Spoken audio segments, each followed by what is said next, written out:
Hello guys, कैसे हैं आप। आज मैं वन वर्ड सब्स्टिट्यूशन की सेकंड वीडियो लेकर आया हूं।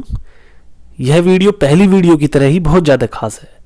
इसमें आप पहले एक वर्ड को जानेंगे, फिर उस वर्ड का मीनिंग जानेंगे और फिर उस वर्ड को सेंटेंस में किस तरह से यूज़ करते हैं यह जानेंगे। इस वीडियो को पूरा देखना ज़रूरी है, तभी आपको इस वीडियो की खासियत नज़र आएगी। तो चलो शुरू करते हैं। फर्स्ट वर्ड है ग्रेनरी। इसका मतलब होता है धान्यागार। It is a place for storing grain. यह एक स्थान होता है जहाँ पर गेहूं या अनाज इकट्ठा करके रखा जाता है। यह स्थान के साथ साथ एक बिल्डिंग भी हो सकती है जिसमें अनाज इकट्ठा करके रखा जा सकता है। जैसे it is a large building for storing grain. यह बिल्डिंग होने के साथ साथ एक एरिया भी हो सकता है जहाँ पर बहुत ज़्यादा मात्रा में अनाज पैदा किया जाता है। जैसे Punjab, the granary of India. तो हमने ग्रेनरी का मतलब जाना, इसका यूज जाना।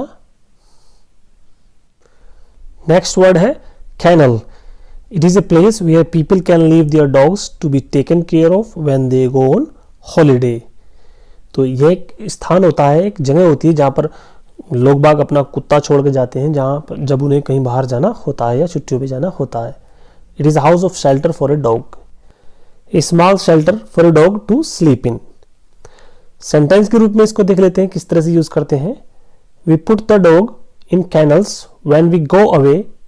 तो हमने देखा कि किस तरह से कैनल का इस्तेमाल हम करते हैं। नेक्स्ट वर्ड है resort. It is a place where a lot of people go on holiday. यह एक ऐसा स्थान होता है जहाँ पर लोग बाग छुट्टियों में समय बिताना पसंद करते हैं, आराम करते हैं। इसे कुछ इस तरह से यूज करते हैं। Sea side resort, mountain resort, a popular holiday resort, a tourist resort, a beach resort. तो हमने रिजॉर्ट का मतलब जाना, इसको किस तरह से यूज कर सकते हैं वो जाना। नेक्स्ट वर्ड है sanatorium. It is a special type of hospital where people can have treatment and rest especially when getting better after a long illness। यह एक ऐसा स्थान होता है जहाँ पर व्यक्ति बीमारी से ठीक होने के बाद कुछ समय के लिए आराम करने के लिए आता है। तो सेंटेंस में इसका यूज़ कुछ इस तरह से करेंगे। This sanatorium was open in 1980। तो हमने सैनिटोरियम का मतलब जाना, इसे सेंटेंस में किस तरह से यूज़ कर सकते हैं यह जाना। नेक्स्ट वर्ड है Arena. It is a place for wrestling. ये एक तरह से अखाड़ा होता है जहाँ पर रेसलिंग वगैरह होती है। An arena is a place where sports, entertainments and other public events take place. तो हमने समझा अरेना का क्या मतलब होता है। सेंटेंस के रूप में देख लेते हैं इसको किस तरह से यूज़ करते हैं। This is the largest indoors sports arena in the world. तो हमने अरेना का मतलब समझा, सेंटेंस में इसको किस तरह से यूज़ करते हैं यह समझा। नेक्स्ट वर्ड है creche. It is a place where babies and small children are taken care of while their parents are working, studying, shopping. तो ये एक तरह का एक स्थान होता है जहाँ पर लोग बाग अपने बच्चों को छोड़ देते हैं जब वो किसी काम से बाहर जाते हैं। सेंटेंस के रूप में इसको देख लेते हैं एक बार किस तरह से यूज़ करेंगे। Does your employer provide a crash. तो यहाँ से हमें समझ में आया कि क्या क्रैश का मतलब होगा और किस तरह से इसको यूज़ करेंगे। नेक्स्ट वर्ड है पोर्टेबल। इसका मतलब होता है पीने योग्य, safe to drink, clean and safe to drink. जैसे पोर्टेबल वाटर, ठीक है। सेंटेंस के रूप में इसको एक बार देख लेते हैं। There are many regions that lack potable water। तो हमें पोर्टेबल का मीनिंग पता चला और पोर्टेबल को किस तरह से सेंटेंस में यूज कर सकते हैं यह पता चला। नेक्स्ट वर्ड है एक्सटेम्परी। इसका मतलब होता है बिना तैयारी के, a speech made without preparation, an extempore performance. Sentence के रूप में इसको एक बार देख लेते हैं। At the audition The actors were asked to perform extempore। तो हमें यहाँ पे एक्सटेम्परी का मतलब समझ में आया क्या होगा, किस तरह से इसका सेंटेंस में यूज करेंगे यह समझ में आया, और क्या इसका मतलब होता है यह समझ में आया। नेक्स्ट वर्ड है plutocracy.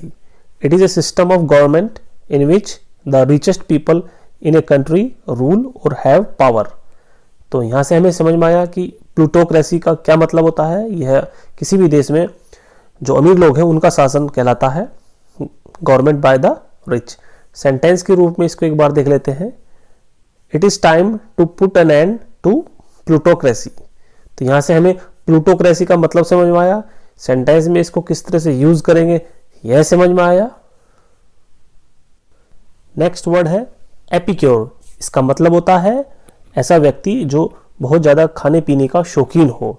A person who enjoys food and drink of a high quality and knows a lot about it. तो समझ में आया यहाँ पे एपिक्योर का क्या मतलब होगा। सेंटेंस के रूप में इसको एक बार देख लेते हैं। My father is an epicure. तो यहाँ से हमें एपिक्योर का मतलब समझ में आया, और किस तरह से इसे सेंटेंस में यूज करेंगे यह समझ में आया। नेक्स्ट वर्ड है सैडिस्ट। इसका मतलब होता है a person who gets pleasure by being cruel to और हर्टिंग अनदर पर्सन। ऐसा व्यक्ति जो दूसरों को परेशान करने में आनंद लेता हो उसे सैडिस्ट कहा जाता है। सेंटेंस के रूप में इसको एक बार देख लेते हैं। The king was clearly A sadist. तो यहां से हमें सैडिस्ट का मतलब समझ में आया, और उसे सेंटेंस में किस तरह से यूज करते हैं यह समझ में आया। नेक्स्ट वर्ड है इम्पोस्टर। इसका मतलब होता है बहरूपिया या धोखेबाज। ऐसा व्यक्ति जो अपना काम निकालने के लिए किसी अन्य व्यक्ति की वेशभूषा धारण कर लेता हो या उस जैसा बन जाता हो। A person who pretends to be somebody else in order to trick people. तो यहां से हमें इम्पोस्टर का मतलब समझ में आया। सेंटेंस के रूप में देख लेते हैं इसको एक बार किस तरह से यूज करेंगे। He felt like an impostor among all those intelligent people as if he had no right to be there. तो यहां से हमें इम्पोस्टर का मतलब समझ में आया, इसको किस तरह से सेंटेंस में यूज करेंगे यह हमें समझ में आया। नेक्स्ट वर्ड है wardrobe. It is a large cupboard for hanging clothes in which is either a piece of furniture or built into wall। तो यहां से समझ में आया वार्डरोब का क्या मतलब होता है। यह एक तरह की अलमारी होती है, ए फिटेड वार्डरोब। इस तरह से इसका इस्तेमाल हम करते हैं। सेंटेंस के रूप में इसको देख लेते हैं एक बार किस तरह से इस्तेमाल करेंगे। She was showing me her new built in wardrobes.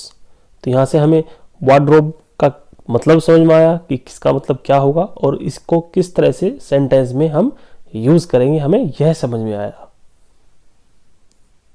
Next word है एडिबल। इसका मतलब होता है खाने योग्य, फिट और सुटेबल टू बी ईटन। जैसे एडिबल फ्लावर्स, तो इस तरह से यूज कर सकते हैं इसको हम।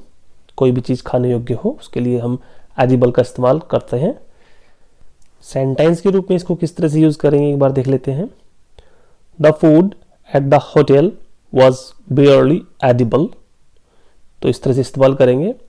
एक अन्य सेंटेंस में और देख लेते हैं किस तरह से इस्तेमाल करेंगे।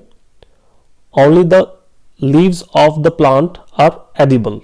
तो हमने एडिबल का मतलब जाना, क्या इसका मतलब होता है और इसको किस तरह से सेंटेंस में यूज करते हैं यह जाना। नेक्स्ट वर्ड है इम्प्रैक्टिकेबल। इसका मतलब होता है ऐसा कार्य जिसको हम प्रैक्टिकली नहीं कर सकते हैं, तो उसे इम्प्रैक्टिकेबल कहा जाता है। Incapable of being practised. तो हमें इसका मतलब समझ में आया, ऐसा कार्य जो बहुत इम्पॉसिबल हो, इम्पॉसिबल और वेरी डिफिकल्ट टू डू। तो सेंटेंस के रूप में इसको किस तरह से यूज करेंगे यह देख लेते हैं एक बार। The changes to the tax system proved impracticable as they were impossible to enforce। तो हमें यहाँ से impracticable का मतलब समझ में आया, और impracticable को किस तरह से वाक्य में यूज कर सकते हैं, सेंटेंस में यूज कर सकते हैं यह समझ में आया। नेक्स्ट वर्ड है blasphemy। It is an act of speaking against religion.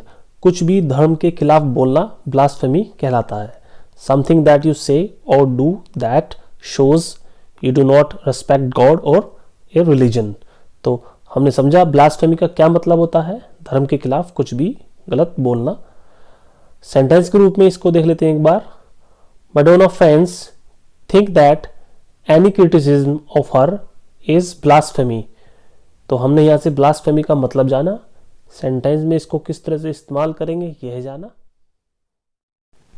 Next word है एनिकी। इसका मतलब होता है अराजकता, absence of government. It is a situation in a country, an organisation in which there is no government order और control. तो हमें समझ में आया कि एनिकी का क्या मतलब होता है। ये एक तरह से अराजकता होती है किसी भी देश में जहाँ पर कोई नियम, कोई कानून ना हो, कोई सरकार ना हो। किसी सेंटेंस में इसका यूज कुछ इस तरह से करते हैं। देयर वॉज कंप्लीट एनिकी in the classroom when their usual teacher was away. तो हमें यहाँ से समझ में आया एनिकी के क्या मतलब होता है, किस तरह से इसको सेंटेंस में यूज करते हैं। नेक्स्ट वर्ड है elegy. It is a poem or song that expresses sadness especially for somebody who has died. यह एक तरह की पोएम होती है जिसमें पोएट अपने दुख को व्यक्त करने के लिए इसको कंपोज करता है।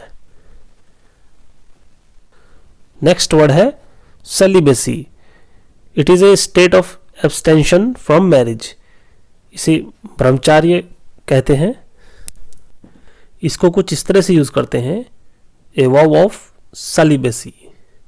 तो हमने सेलिबेसी का मतलब जाना। नेक्स्ट वर्ड है cannibal. One who feeds on human flesh. ऐसा व्यक्ति जो मानव को खाता हो वह कैनिबल कहलाता है। यह न केवल मानव के लिए इस्तेमाल किया जाता है, यह जानवरों के लिए भी इस्तेमाल किया जाता है यदि वो खुद जैसे जानवर को ही खाते हैं। An animal that eats the flash of other animals of the same kind. यानी कि वह अपने तरह के ही जानवर को यदि खाता है तो वह कैनिबल कहलाता है। नेक्स्ट वर्ड है bigamy. The practice of having two wives or husbands at a time. यह एक ऐसा कार्य होता है जिसमें कोई इंसान एक साथ 2 शादियां कर लेता है, तो वह कार्य बिगमी कहलाता है। सेंटेंस के रूप में देख लेते हैं इसको एक बार किस तरह से यूज करेंगे। In court he admitted that he had committed bigamy. तो हमने बिगमी का मतलब जाना, इसको किस तरह से सेंटेंस में यूज कर सकते हैं यह जाना। तो इस वीडियो में इतना ही। आपको ये वीडियो कैसी लगी कमेंट सेक्शन में जरूर बताना। वीडियो को लाइक करना, शेयर करना और चैनल को सब्सक्राइब करना। Thank you.